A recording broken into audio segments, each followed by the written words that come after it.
Tim media jangan pakai video itu lagi dong. Aku kan bukan kuasa hukumnya lagi. Jangan pelit-pelit sama pengacara. Pengacara mahal itu memang mahal.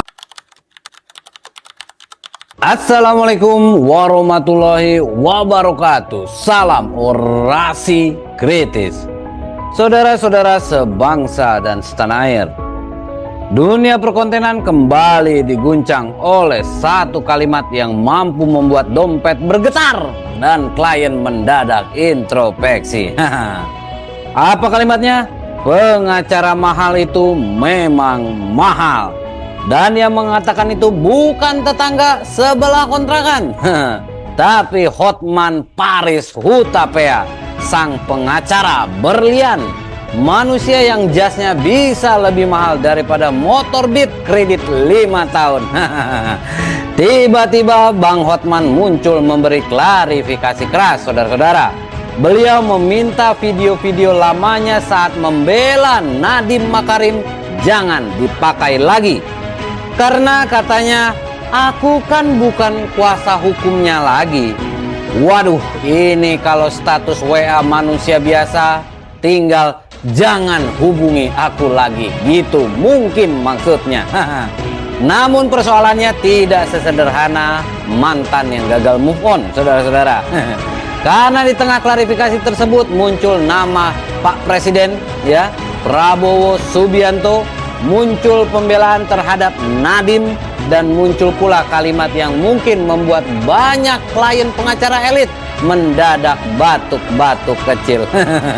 Jangan pelit-pelit sama pengacara. Pertanyaannya sekarang, ini murni klarifikasi profesional atau ada pesan yang lebih dalam? Atau jangan-jangan ini kode paling elegan dalam sejarah perseteruan elit Indonesia? Tapi sebelum kita bedah satu persatu, kita saksikan dulu cuplikan pendek pernyataan lengkap dari Bang Hotman Paris, sang pengacara berlian. Silakan menyaksikan. Tim media jangan pakai video itu lagi dong. Aku kan bukan kuasa hukumnya lagi. Jangan pelit-pelit sama pengacara. Pengacara mahal itu memang mahal. Bapak Prabowo Presiden Republik Indonesia, kalau memang Bapak benar-benar mau menegakkan keadilan, tolong panggil kejaksaan dan panggil saya sebagai kuasa hukum dari Nadiem Makarim. Gelar perkaranya di istana, dan saya akan buktikan, satu, Nadiem Makarim tidak menerima uang 1 sen pun. Halo tim media Nadiem Makarim. Kenapa video-video saya waktu saya masih kuasa hukumnya Nadiem sekitar 5-6 bulan lalu dipakai untuk sekarang ini menarik simpati publik, yaitu video saya waktu itu yang mau menghadap bertemu dengan Bapak Presiden menerangkan kasusnya. Dan tim media Nadiem sekarang ini memakai istilah Hotman menantang Prabowo. Itu tidak benar. Saya tidak pernah menantang Prabowo. Saya waktu itu minta ketemu sama beliau sebagai sahabat saya, klien saya. Dia sangat percaya sama opini hukum saya, makanya saya berusaha untuk ketemu. Tapi itu dulu waktu saya masih sebagai kuasa hukum Nadiem, karena saya tahu Prabowo itu sangat pintar, otaknya sangat cerdas. Tapi kenapa sekarang sesudah saya tidak kuasa hukum, itu malah dipergunakan? Tim media jangan pakai video itu lagi dong. Aku kan bukan kuasa hukumnya lagi. Yang kedua yang mungkin akan menyesal, makanya lain kali jangan pelit-pelit sama pengacara. Pengacara mahal itu memang mahal. Pengacara berbobot itu mahal, ya. Jadi jangan pelit-pelit, ya. Oke, saudara-saudara, kalau kita dengar sekilas, pernyataan itu terdengar seperti klarifikasi biasa. Tapi masalahnya, di Republik Konoha ini kadang yang paling berbahaya bukan teriakan, melainkan kalimat yang diucapkan sambil tersenyum. Dan Bang Hotman adalah salah satu ahli senior dalam seni berbicara. Terlihat santai, tapi membuat banyak orang mendadak membuka kalkulator dan sebagian lagi membuka grup WA darurat.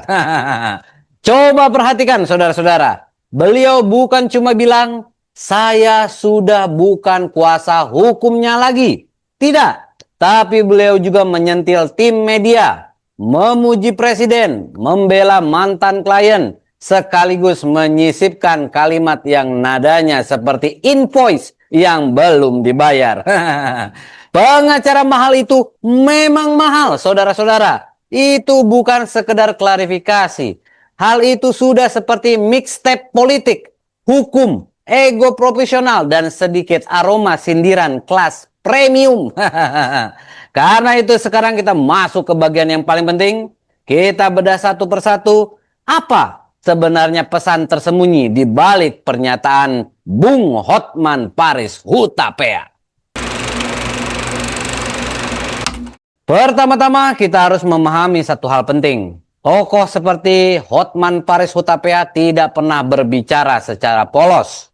Kalau warga biasa ngomong 5 menit, mungkin isinya emosi ya. Tapi kalau Bang Hotman bicara 5 menit, isinya bisa klarifikasi, pencitraan, tekanan psikologis, pesan politik, promosi diri, dan bonus konten viral. Beliau ini pengacara, bukan tukang update status galau, saudara-saudara. Banyak orang fokus pada Nadiem Makarim, ya. Padahal inti emosional pidato itu justru ada di satu kalimat, yaitu aku kan bukan kuasa hukumnya lagi. Kalimat itu terlihat sederhana, tapi berat. Karena dalam dunia elit, ketika seseorang merasa perlu menegaskan bahwa dirinya sudah bukan bagian lagi, biasanya ada sesuatu yang ingin dijarakkan, ya. Dan menariknya, saudara-saudara, Bang Hotman tidak diam saja. Kalau cuma ingin klarifikasi, cukup satu kalimat, selesai. Tapi beliau justru membuat video agak panjang. Artinya ada kegelisahan dengan citra beliau, ya. Hal ini menarik, saudara-saudara, ya. Beliau keberatan video lamanya dipakai. Karena di era digital, video lama itu bisa dihidupkan kembali kapan saja. Dan bagi tokoh publik seperti Bang Hotman ini, video lama bisa berubah menjadi jebakan politik baru. Bang Hotman tampaknya tidak ingin publik berpikir bahwa beliau masih aktif berada di garis depan membela Nadiem Makarim. Kenapa? Karena persepsi publik jauh lebih berbahaya daripada fakta. Hari ini netizen tidak butuh dokumen 500 halaman. Cukup satu video, satu caption, dan satu akun centang biru. Besok sudah muncul kesimpulan nasional. Kadang sidang pengadilan belum mulai, tapi sidang media sosial sudah vonis duluan. Sekarang kita masuk ke bagian paling halus, saudara-saudara. Kenapa di tengah klarifikasi, ya, Bang Hotman berkali-kali memuji Pak Presiden Prabowo Subianto. Prabowo sangat pintar, otaknya sangat cerdas. Nah, dalam komunikasi elit Indonesia, pujian itu sering bukan sekedar pujian, ya. Kadang itu pagar pengaman, saudara-saudara. Karena Bang Hotman tahu kalau publik terlanjur membaca ini sebagai tantangan kepada presiden, maka narasinya bisa liar, ya. Makanya beliau buru-buru meluruskan. Beliau ingin mengatakan, saya tidak menyerang. Saya tidak melawan, saya hanya bicara profesional, ya. Ini teknik komunikasi klasik, menyampaikan posisi sambil tetap menjaga hubungan kekuasaan. Oke? Tapi bagian yang panas justru bukan soal narasi memuji presiden, ya. Tetapi menurut saya ini soal fulus, ya. Nah, sekarang kita masuk ke klimaksnya, ya. Kalimat yang paling membekas di telinga publik, ya. Jangan pelit-pelit sama pengacara. Ini bukan lagi klarifikasi, ini sudah seperti sindiran yang dibungkus jas Itali, bos, ya. Kalau rakyat biasa marah mungkin bilang, udah ya, capek aku ya. Kalau Hotman marah, pengacara mahal itu memang mahal. Elegan, tapi menusuk, saudara-saudara. Banyak orang salah paham, ya. Mereka kira ini cuma soal honor. No. Bukan cuma soal honor, saudara-saudara. Ya, ini Bang Hotman. Tidak sesederhana itu. Dalam dunia pengacara elit, harga bukan cuma soal uang, tapi soal status, soal pengaruh, soal gengsi, soal pengakuan bahwa saya bernilai tinggi. Dan ketika seseorang berkata, nanti menyesal. Itu terdengar seperti pesan, kalian baru sadar nilai saya setelah saya pergi. Oke? Ini sangat manusiawi, saudara-saudara. Dan justru karena manusiawi, publik merasa tertarik. Kasus ini menunjukkan satu hal penting ya. Di era media sosial, hubungan pengacara, politikus, pejabat, dan media sudah berubah menjadi pertunjukan publik. Semua berbicara bukan hanya kepada hukum, tetapi kepada kamera. Kadang video klarifikasi bukan untuk hakim, melainkan untuk algoritma. Karena hari ini yang menentukan opini bukan cuma pasal, tapi juga thumbnail YouTube. Harus diakui, ya, terlepas setuju atau tidak, Hotman Paris Hutapea adalah salah satu figur paling paham cara memainkan panggung media. Ya, beliau tahu kalimat mana yang viral, jeda mana yang dramatis, dan sindiran mana yang bisa membuat seluruh negeri Konoha ini ikut membahas. Bahkan mungkin setelah video ini viral, mungkin akan ada ribuan orang mendadak berkata pada temannya, bro, jangan pelit sama pengacara, ya bro. Pada akhirnya, saudara-saudara sebangsa dan setanah air, pernyataan Hotman Paris Hutapea ini bukan sekedar soal video lama, mantan klien, atau status kuasa hukum. Ini adalah potret tentang bagaimana kekuasaan, hukum, media, dan ego profesional bertemu dalam satu panggung bernama opini publik. Dan di negeri ini kadang yang paling ramai bukan putusan pengadilannya, melainkan potongan video 30 detik dengan background dramatis.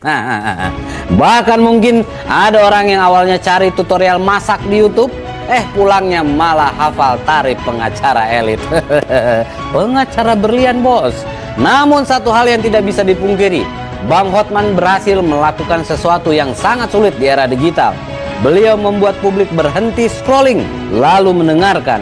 Dan di zaman perhatian manusia lebih pendek daripada masa promo e-commerce.